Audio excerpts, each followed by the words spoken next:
Seguimos en la mesa con Elena Mañez, candidata socialista al Congreso por la provincia de Las Palmas. Recordamos la pregunta, Teresa, que le formulabas a Elena. Iré al grano porque Rebeca lo pide y si Rebeca lo pide yo lo hago. Señora Mañez, ¿conoce usted los estudios del ministro Ábalos sobre la renta y la incidencia del 75% y sobre todo qué va a ocurrir con el 75%? ¿Sabe si el ministro tiene alguna intención de limitar por número de vuelos o por renta el beneficio de ese descuento? Yo estaba en el Congreso, yo escuché al ministro y el ministro en ningún momento cuestionó el 75%. Es más, ha salido el presidente del Gobierno de Canarias, Ángel Víctor Torres, que no hay ningún riesgo en materia del 75% y por lo tanto los estudios cuando estén los conocerá todo el mundo, pero lo más importante es que no está en riesgo, nadie ha cuestionado el hecho del 75%. ¿Pero a usted le parece correcto, perdóname Rebeca, le parece correcto que el ministro establezca esa relación entre el uso de los viajes y la renta de los ciudadanos y el 75%? ¿Le parece que eso tiene lógica? Yo creo que los estudios pues, en sí o per se nunca son negativos, nos permiten conocer una realidad y saber cómo está funcionando, pero de ahí a deducir o ponerle en palabras al ministro que nunca ha dicho en ningún momento ni ha cuestionado el 75%, ha ido el presidente del Gobierno de Canarias, se ha reunido con él para diversos asuntos y se ha reiterado por activa y por pasiva que no está en riesgo, por lo tanto yo creo que ya lo demás sobra. Juan. Antes usted hablaba, cuando le preguntaba a Rebeca sobre las políticas de derecha, el feminismo, hablaba ahora del miedo a la extrema derecha, algo que comparto en su discurso, pero le pregunto, ¿qué le diría a los votantes de izquierda que incluso que no sean del PSOE? ¿El Pedro Sánchez aprenderá a dormir en esta campaña electoral si tuviera ministros a la izquierda? ¿Si dormiría con la misma tranquilidad con la que los dirigentes socialistas han dormido teniendo a Carlos Solchaga, neoliberal, o a Miguel Boyer frente a la economía? ¿O va a haber algún tipo de cambio? Porque ese mensaje que se dio daba la impresión de que no se ve gobernando con la izquierda a pesar de la travesía del desierto que le costó al propio Sánchez. Él se refería a determinadas políticas. También hay que entender que somos el partido que ganó las elecciones y yo creo que también nos corresponde la dirección de determinadas políticas, ¿no? Para eso la ciudadanía nos ha dado el voto y la confianza. Ofrecimos una vicepresidencia social y 3 ministerios. Aquí en Canarias Podemos ostenta la Consejería de Derechos Sociales y ofrecimos esa vicepresidencia social. Igualdad, que es una bandera y un referente del Partido Socialista, la ofrecimos. Vivienda, que es una preocupación que manifiesta Unidas Podemos, le ofrecimos también. Por lo tanto, yo creo que hubo una oferta generosa para ser la primera experiencia de coalición que hubiésemos tenido en este país. Tenemos la experiencia portuguesa. Después de eso, ofrecimos un programa de gobierno, un programa que al final es de lo que se trata, es lo que nos une. Lo demostramos en la 12 legislatura con 84 diputados, llegando a acuerdos y sacando políticas sociales, dándole un giro social a este país después de los recortes de la derecha. Y eso yo creo que no fue negativo, fue muy positivo y esa experiencia se pudo haber reproducido con un programa de gobierno apoyado y compartido con Podemos. ¿Lito? Unidas Podemos. Buenas tardes. El Tribunal Constitucional ha dicho hoy y ha avalado el despido por baja laboral de los trabajadores en España. Pues esto viene a refrendar un poco la reforma laboral del Partido Popular. ¿Ustedes no se sienten un poco responsables de no haber hecho lo posible por cambiar o llegar a acuerdos para cambiar esa reforma laboral? Sí, hubo un intento y nos quedamos en minoría, es decir, no había el número suficiente de votos en el Congreso para sacar adelante esa reforma, la reforma laboral, ¿no? Pero seguimos comprometidos en que es necesario devolver, por ejemplo, la negociación colectiva y devolver las garantías a los trabajadores y trabajadoras de este país. Y una de nuestras propuestas es la reforma, un nuevo estatuto que recoja también los nuevos retos que tenemos en los nuevos tipos de empleo con la digitalización y que tenemos que afrontar sí o sí, y siempre, siempre, siempre en el marco del diálogo social y con las organizaciones sindicales, que para nosotros es una prioridad. No vamos a hacer algo unilateralmente, sino siempre desde el diálogo social. Y ya se han tomado medidas, ¿no? Y que están tomando desde luego un impacto como el control horario.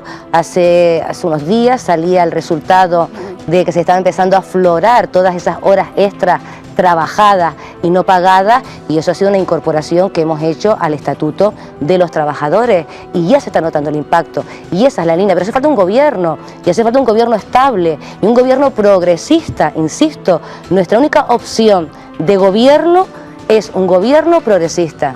Sí, pero bueno, buenas tardes, señora Mañez. Las almas dentro del gobierno, los hechos son los que son, y a veces son tan tosudos que no queda más remedio que preguntar por ellos.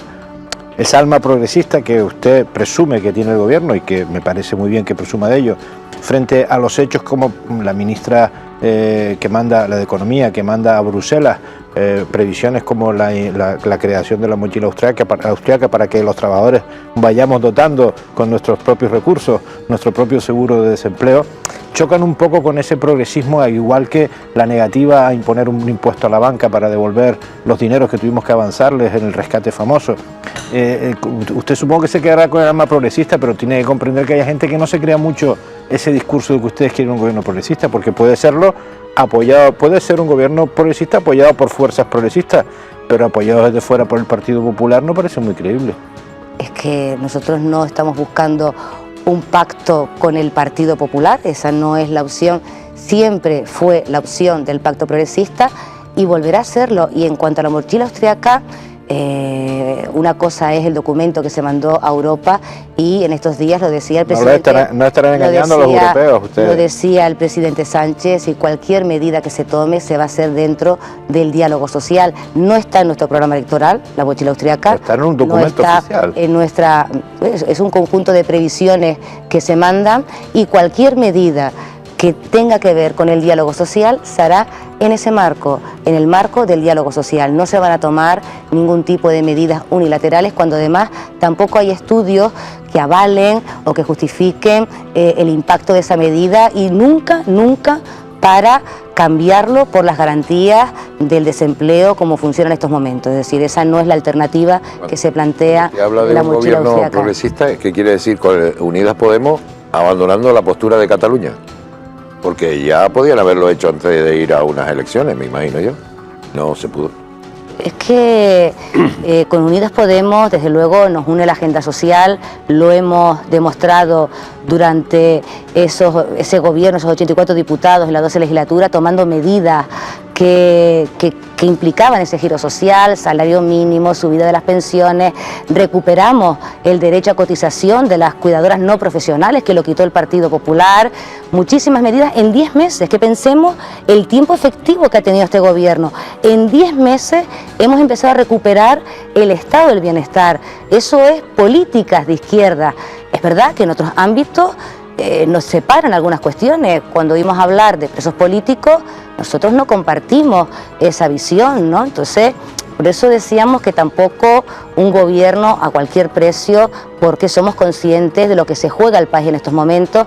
Tenemos retos sociales, pero también tenemos un problema de convivencia en Cataluña, que pasa por la ley, el diálogo y reconstruir, desde luego, el consenso y la convivencia en Cataluña. Señora Mañez, usted esta mañana coincidió en un debate en la radio con Pedro Quevedo, que es candidato de esa alianza posmoderna de Coalición Canaria con Nueva Canarias, que recupera los ancestros de Coalición Canaria. Me gustaría preguntarle, este candidato tiene una singularidad, que es que comparte gobierno con su compañero Augusto Hidalgo en el Ayuntamiento de Las Palmas, y a su vez sus compañeros de filas comparten gobierno con su compañero Ángel Víctor Torres en el Gobierno de Canarias. Cuando llegue a Madrid Pedro Quevedo, si es que llega, ¿teme usted que se pueda producir, o dicho de otra manera, cómo cree que se puede conciliar el discurso en Canarias y en Madrid, y cómo se puede establecer una interlocución con alguien que está al mismo tiempo en el gobierno y en la oposición? Sí, también estamos con Unidas Podemos aquí en el Gobierno de Canarias. Yo creo que hay que separar. Aquí hay un Sí, pero Unidas Podemos no va con la oposición a las elecciones. Aquí vamos a un pacto, tenemos un pacto de gobierno en Canarias. Hay un compromiso de las 4 fuerzas políticas para un cambio progresista en Canarias que era necesario. Si Coalición Canaria nos ha dejado a la cola de la pobreza, con 35.000 dependientes en lista de espera. Hay que hacer un trabajo profundo de recuperación, de regeneración social de Canarias. Y eso es lo que han acordado las 4 fuerzas políticas. Ahora, el señor Quevedo es de otra fuerza política y tendrá que responder por los acuerdos a los que llegue su fuerza política. A mí no me gusta hablar, yo hablo de mi partido, del que formo parte, pero no hablar de las decisiones que tomen otros en el marco de su libertad como partido político. Y esas alianzas pues las tendrán que explicar quienes las toman. Pero ya que mencionaba Lito Cataluña, ¿afecta lo que está pasando en Cataluña a nuestra economía, al turismo aquí en Canarias?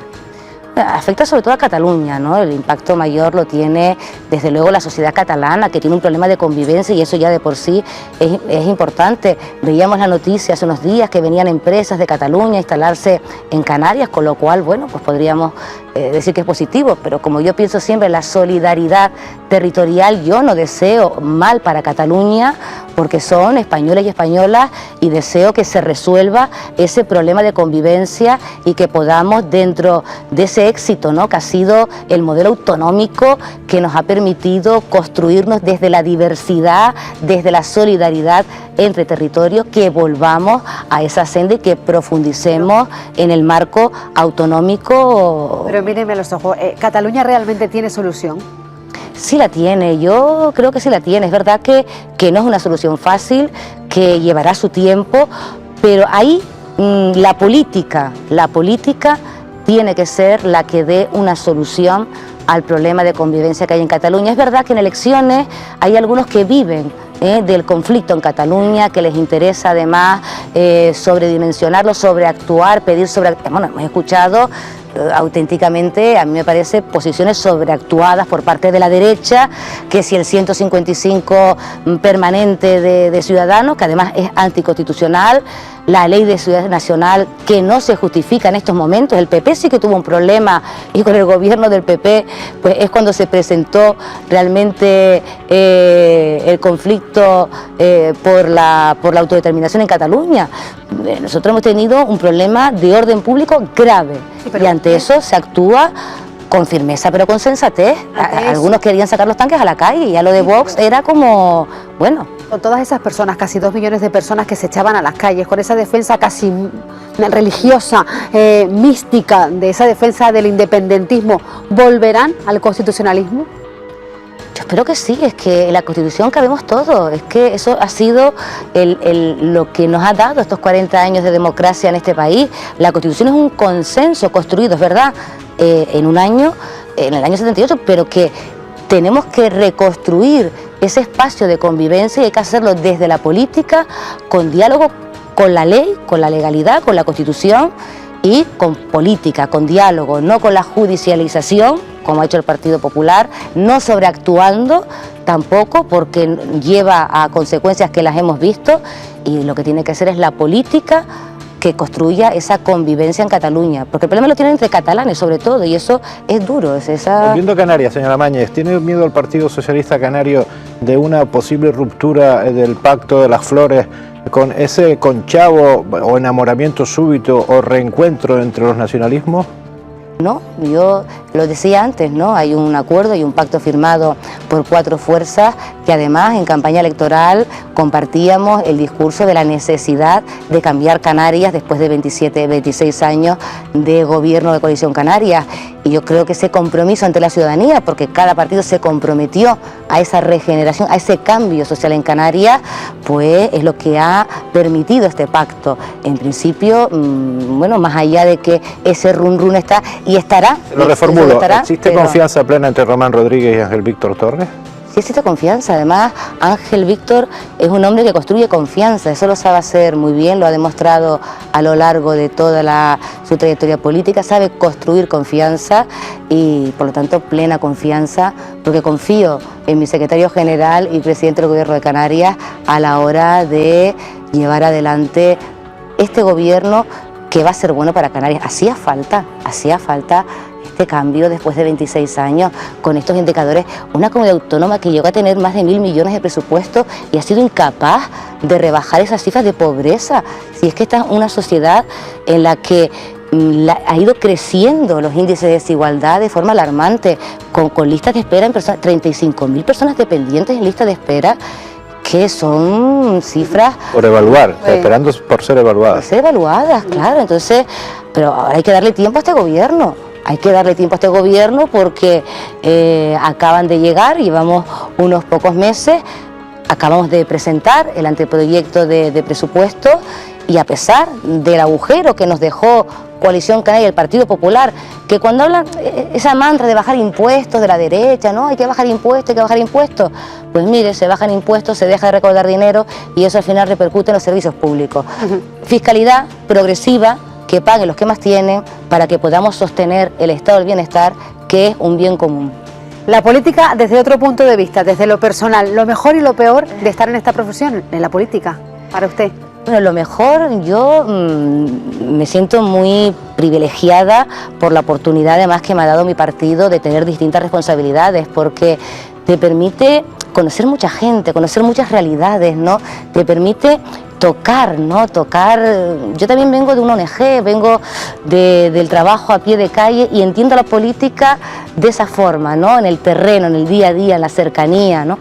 Pero me ha dado esa oportunidad de poder cambiar las cosas. Mira, yo siempre decía, cuando trabajaba en mi ONG, si de mí dependiera yo haría, si yo pudiera yo haría, ¿no? Entonces tener el enorme privilegio, honor de aportar tu granito de arena para transformar la sociedad en aquellos valores en los que crees, de igualdad, de justicia social, de feminismo. ¿Y lo peor? ¿Y la cara negativa?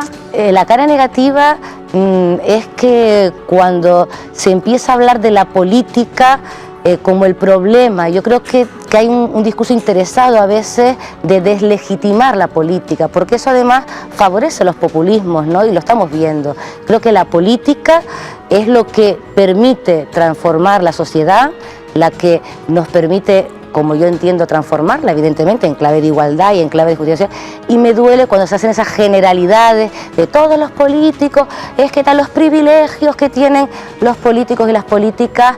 Pues yo creo que, bueno, habrá de todo, como en botica decía mi abuela, pero yo creo que es un honor, ¿no? Poder estar en un ámbito en el que puedes transformar la vida de la gente y me quedo con eso, me quedo con eso. Y nosotros nos quedamos con su visita. Elena Mañez, candidata socialista al Congreso por la provincia de Las Palmas. Ha sido un placer tenerla aquí en nuestros estudios. Que tenga mucha suerte de cara a las elecciones y regrese cuando quiera. Está a su casa. Muchísimas gracias. Buenas tardes. Gracias.